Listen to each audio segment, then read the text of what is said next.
Sejarah Islam tidak dapat dipisahkan dari rangkaian peperangan serta para panglima dengan prestasi gemilang dalam membentuk arah peradabannya. Namun dari sekian banyak episode penting, Perang Mu'tah menempati posisi yang istimewa. Ia bukan hanya membuka babak panjang konfrontasi antara Muslim dengan Romawi, tetapi juga menjadi panggung kemunculan seorang jenius militer dengan julukan Pedang Allah, Khalid bin Walid.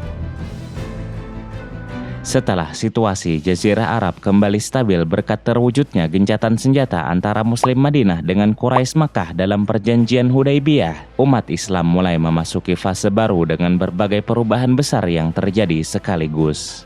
Dakwah Islam berkembang pesat, banyak tokoh penting Quraisy memeluk Islam seperti Khalid bin Walid dan Amr bin As, sehingga memperkuat posisi umat Islam baik secara politik maupun militer. Pada masa inilah, Nabi Muhammad mulai mengirimkan utusan kepada para raja dan penguasa di kawasan Timur Tengah untuk menyampaikan dakwahnya dan mengajak mereka masuk Islam. Di antara sahabat yang terpilih untuk mengemban tugas tersebut adalah Dihyah bin Khalifah Al-Kalbi dikirim kepada Kaisar Romawi Heraklius, Abdullah bin Huzafah As-Sahmi diutus kepada Kisra Persia, Amr bin Umayyah Ad-Damri kepada Raja Habasyah An-Najasyi, Al-Ala bin Hadrami kepada pemimpin Bahrain, Al-Munzir bin Sawa, Salid bin Amr kepada pemimpin Yamamah, Hauzan bin Ali Al-Hanafi. Selain itu, Nabi juga mengutus Hatib bin Abi Balta'ah kepada penguasa Mesir Al-Muqawqis, Amr bin As ke wilayah Oman, Syuja bin Wahab kepada gubernur Damaskus, serta Al-Haris bin Umair kepada penguasa Ghassan di Syam. Semua utusan tersebut berhasil menyampaikan surat Nabi, meskipun sebagian menolak dan sebagiannya lagi menerima dengan baik. Satu-satunya pengecualian adalah apa yang menimpa Al-Haris bin Umair yang mengirim surat kepada penguasa Ghassan. Bangsa Ghassan sendiri merupakan suku Arab Nasrani yang menetap di wilayah Syam dan menjadi vasal Romawi Timur. Mereka adalah negara penyangga yang melindungi Romawi dari Persia dan kerap digunakan sebagai sekutu militer dalam berbagai peperangan Romawi di perbatasan. Setelah menempuh perjalanan panjang, Al-Haris melewati perbatasan Syam dan di sana ia bertemu dengan salah satu pemimpin yang bernama Syurahbil bin Amr yang tunduk kepada Raja Ghassan. Ketika Syurahbil bertanya dan mengetahui bahwa pria itu adalah utusan Nabi kepada Raja Ghassan, ia memerintahkan anak buahnya untuk mengikatnya dengan tali dan kemudian membunuhnya. Pembunuhan para utusan merupakan kejahatan besar dalam tradisi bangsa-bangsa saat itu. Sejak dahulu, para utusan selalu dianggap memiliki perlindungan penuh, terlepas dari apakah kedua belah pihak sedang berada dalam kondisi damai ataupun berselisih. Melukai mereka dipandang sebagai pelanggaran berat terhadap norma kemanusiaan dan adab diplomatik, serta menjadi alasan yang sah bagi sebuah negara untuk menuntut balasan. Pada Jumadil Awal 8 Hijriyah yang bertepatan dengan Agustus 629 Masehi, Nabi menyiapkan 3.000 pasukan untuk menuntut balas. Beliau turut mengantar mereka keluar dari Madinah hingga berhenti dan berkemah di lokasi yang berjarak kurang lebih 5 km dari kota. Di tempat itu, Nabi menjelaskan kepada seluruh pasukan bahwa misi mereka adalah menyeberangi batas Jazirah Arab, memasuki wilayah Syam, dan memberikan balasan terhadap para pengkhianat dan sekutu-sekutu mereka. Meskipun saat itu Kekaisaran Romawi Timur dianggap sebagai salah satu negara adidaya terbesar di dunia, para sahabat menerima perintah tersebut tanpa ragu. Ketika itu, Nabi memilih Zaid bin Harisah sebagai panglima pertama.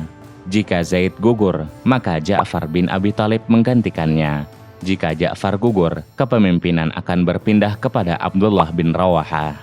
Beliau juga memerintahkan agar jika Abdullah bin Rawahah gugur, pemilihan panglima berikutnya dilakukan melalui musyawarah. Setelah itu, Nabi menyampaikan kepada seluruh pasukan terkait aturan dan etika dalam peperangan. Beliau menegaskan bahwa pembalasan hanya ditujukan kepada pihak yang bertanggung jawab atas terbunuhnya sahabat utusan oleh penguasa Ghassan. Apabila mereka bertemu musuh dan menerima dakwah Islam, pasukan diwajibkan memberikan perlindungan dan tidak boleh melakukan pengkhianatan. Beliau juga memerintahkan agar para rahib yang beribadah di tempat-tempat peribadatan diberi keselamatan, serta melarang pasukan mengganggu anak-anak, wanita, dan orang tua. Beliau berpesan agar mereka menjaga tanah yang akan dilalui, tidak merusak rumah, serta tidak menebang atau menghancurkan pohon dan tanaman apapun sepanjang perjalanan. Di antara barisan para prajurit berdiri Khalid bin Walid yang belum genap 3 bulan sejak ia memeluk Islam ketika peristiwa itu. Meskipun kedudukan alaminya sebelum Islam adalah sebagai panglima, kerendahan hati serta ketaatannya kepada Nabi membuatnya menerima posisi sebagai prajurit biasa tanpa sedikit pun merasa keberatan. Meskipun kaum muslimin berusaha bergerak dengan penuh kerahasiaan, jaringan mata-mata yang tersebar di berbagai wilayah berhasil memberitahu Syurahbil terkait keberangkatan pasukan dari Madinah. Mendengar kabar itu, Syurahbil segera melaporkannya kepada Romawi dan mulai menghimpun pasukan dari berbagai kabilah Arab. Pihak Romawi pun bergerak cepat dan mulai mengirim bala bantuan untuk memperkuat Syurahbil. Dari sinilah muncul persoalan mengenai jumlah pasukan. Dalam sumber-sumber klasik seperti yang dikemukakan oleh Ibnu Ishaq dan Ibnu Sa'ad menyebutkan bahwa pasukan Romawi berjumlah hampir 200.000 prajurit. Jumlah itu dikatakan terdiri dari 100.000 tentara Arab Nasrani dari kabilah-kabilah yang bersekutu dengan Romawi dan 100.000 tentara tambahan yang dikirim langsung oleh Kaisar Romawi untuk memperkuat mereka. Sementara sebagian lainnya seperti Al-Waqidi menyebutkan bahwa jumlah mereka sekitar 100.000 tentara. Namun ketika kita menelusuri sumber-sumber modern, kita akan mendapati bahwa angka-angka di atas terkesan dilebih-lebihkan. Para peneliti modern mendasarkan pendapat mereka pada jumlah keseluruhan pasukan Romawi Timur pada masa itu. Mereka mengatakan bahwa pada abad ke-7 Masehi, yang merupakan periode terjadinya pertempuran ini, jumlah pasukan Romawi Timur di seluruh kekaisaran tidak lebih dari 100.000 prajurit. Dengan demikian, tidaklah masuk akal bagi mereka untuk mengerahkan seluruh kekuatan yang mereka miliki hanya untuk menghadapi pasukan kecil lalu meninggalkan perbatasan mereka tanpa perlindungan. Terlebih lagi, Kekaisaran Persia sebagai tetangga mereka sedang menanti kesempatan untuk membalas kekalahan besar yang baru saja mereka alami. Karena itu, para pendukung teori modern mengatakan bahwa jumlah pasukan Romawi ketika itu kemungkinan berada di kisaran 10.000 hingga 15.000 tentara.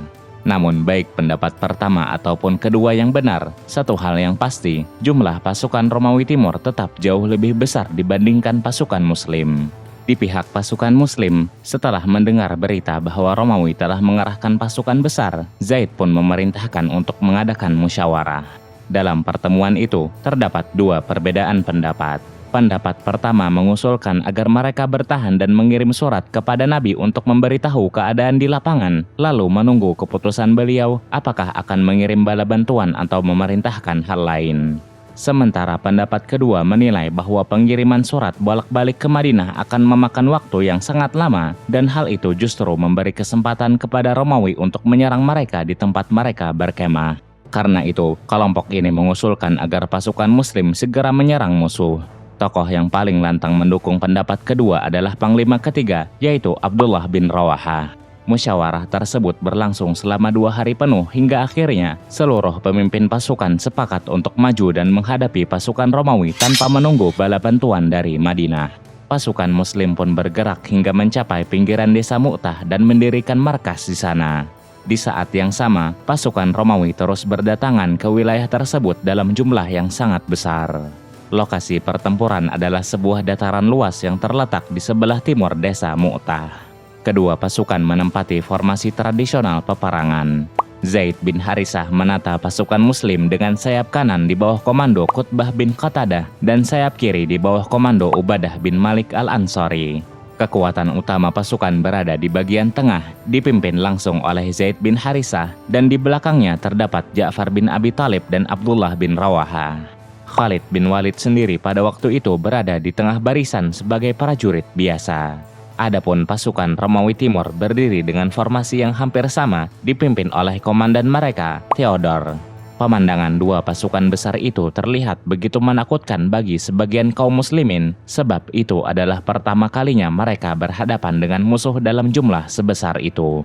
Pada fajar keesokan harinya, kaum muslimin memutuskan untuk mengejutkan pasukan Romawi dengan memulai serangan sebelum mereka sempat bersiap untuk bertempur. Pertempuran pun dimulai dengan sengit. Terkait durasinya, tidak ada literatur yang benar-benar bisa memastikan berapa hari berlangsungnya pertempuran atau berapa kali bentrokan pasukan terjadi. Namun dengan melihat dinamika pergerakan kedua pasukan, para sejarawan umumnya memahami bahwa perang ini tidak selesai dalam satu bentrokan singkat saja. Kaum muslimin bertempur untuk melawan kemustahilan, sementara Zaid bin Harisah maju berperang hingga akhirnya ia gugur. Panji kemudian dipegang oleh Ja'far bin Abi Thalib yang melanjutkan pertempuran dengan intensitas tinggi. Setelah terdesak dan kudanya terjatuh, ia lalu melanjutkan pertempuran dengan berjalan kaki sampai gugur pula. Pada saat itu, kekacauan mulai muncul di barisan kaum muslimin. Abdullah bin Rawahah kemudian mengambil alih Panji dan berusaha memulihkan susunan pasukan. Ia bertempur hingga akhirnya juga terbunuh. Setelah 3 pemimpin itu gugur, kekacauan kembali muncul. Sebagian pasukan muslim mundur dari medan tempur, sedangkan sebagian lainnya tetap bertahan meski dalam kondisi tidak terkoordinasi. Mereka berhenti tidak jauh dari lokasi pertempuran, mengumpulkan kembali kekuatan, lalu kembali memasuki medan tempur. Beruntung bagi kaum muslimin, musuh tidak memanfaatkan situasi ini. Jika saja mereka melakukan serangan lanjutan, tentu saja kaum muslimin yang bagaikan anak ayam tanpa induk bisa dihancurkan. Ketika itu, Panji diambil oleh Sabit bin Al-Arqam. Ia berseru kepada para prajurit, "Wahai kaum muslimin, pilihlah seseorang di antara kalian sebagai pemimpin." Mereka menjawab, "Engkau saja." Ia berkata, "Aku tidak sanggup." Di saat itulah mereka sepakat untuk memilih Khalid bin Walid. Ketika Khalid mengambil alih komando, ia mulai menata kembali formasi pasukan agar lebih terkoordinasi. Dalam situasi yang kritis tersebut, tugas utamanya adalah mencegah kehancuran total pasukan muslim. Karena itu, ia harus memilih salah satu dari 3 opsi. Pertama, mundur dan menarik pasukan dari medan perang. Namun pilihan ini dianggap sebagai kekalahan yang akan membuatnya dicela karena membawa aib bagi pasukan muslim. Selain itu, penarikan dini yang terlalu cepat berpotensi memancing pasukan Romawi untuk mengejar mereka, yang pada akhirnya justru dapat membahayakan kota Madinah. Kedua, mengubah formasi menjadi bertahan dan terus berperang. Namun langkah ini dinilai tidak menguntungkan karena akan memberi kesempatan bagi pasukan Romawi yang jumlahnya jauh lebih besar untuk menekan pasukan muslim. Ketiga, melakukan serangan balik untuk mengganggu keseimbangan musuh. Dengan menggoyahkan fokus pasukan Romawi, Khalid dapat memperoleh waktu yang diperlukan untuk memahami kondisi medan dan menyusun langkah lanjutan. Dari ketiga opsi tersebut, serangan balik dianggap paling sesuai dengan kondisi pasukan dan gaya kepemimpinan Khalid. Karena itu, ia memilih untuk menerapkannya. Kaum muslimin pun menyerang di sepanjang garis depan pasukan musuh. Strategi yang diterapkan Khalid ini menimbulkan peningkatan moral dan keberanian di antara pasukan muslim. Di sayap kanan pasukan muslim, Qutbah memimpin serangan hingga berhasil menewaskan seorang pemimpin Ghassan bernama Malik bin Rafilah. Dengan terbunuhnya pemimpin mereka, pasukan Ghassan mulai mundur dari posisi mereka. Hal tersebut memberi peluang bagi pasukan muslim untuk memperoleh keunggulan sementara dan bertempur dengan lebih terorganisir, sembari menunggu instruksi lanjutan dari komando utama.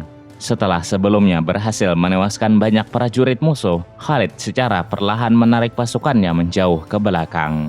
Kedua pasukan akhirnya berada pada posisi saling berhadapan di luar titik bentrokan utama, memberi ruang bagi masing-masing pihak untuk beristirahat dan menata ulang formasi sebelum pertempuran berlanjut. Khalid menghabiskan malam itu untuk memikirkan langkah selanjutnya, hingga akhirnya ia mendapatkan sebuah rencana.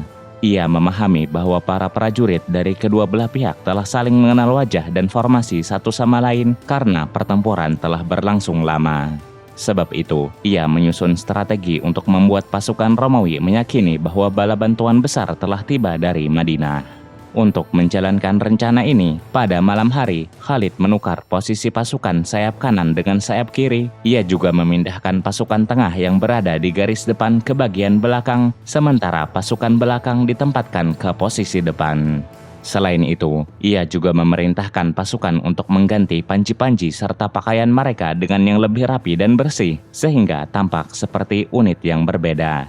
Sebagai pelengkap strategi tersebut, Khalid memerintahkan sekelompok pasukan berkuda untuk bergerak mundur ke sebuah area berdebu di belakang garis pertahanan. Di sana, mereka diminta membuat kuda-kuda mereka menghentakkan tanah agar debu mengepul tinggi, menciptakan kesan seolah-olah sebuah pasukan besar sedang datang dari kejauhan. Pada keesokan harinya, ketika kedua pasukan kembali menyusun barisan untuk melanjutkan pertempuran, pasukan Romawi pun terkejut melihat panji-panji Muslim berubah, dan seiring waktu mereka juga melihat banyak wajah baru yang sebelumnya tidak mereka kenal. Situasi tersebut membuat pasukan Romawi meyakini bahwa bala bantuan telah tiba untuk memperkuat barisan kaum muslimin. Menyadari perubahan situasi di pihak lawan, Khalid bin Walid segera memanfaatkan momentum tersebut. Ia memerintahkan seluruh pasukan untuk maju menyerang barisan Romawi. Pertempuran pun kembali berlangsung sengit. Pasukan Romawi berusaha mempertahankan diri. Dikatakan bahwa pada perang ini, 9 pedang Khalid bin Walid patah karena begitu dahsyatnya pertempuran. Setelah situasi mulai menguntungkan, Khalid kemudian memerintahkan penarikan mundur secara teratur. Ia sendiri mengawasi prosesnya dengan berpindah dari satu unit pasukan ke unit lainnya untuk memastikan semuanya berlangsung sesuai rencana. Penarikan yang dilakukan ketika posisi Muslim sedang unggul membuat pasukan Romawi bimbang. Panglima mereka mencurigai bahwa langkah tersebut adalah bagian dari taktik perang untuk memancing pasukannya ke tengah padang pasir, lalu melancarkan serangan balik di sana.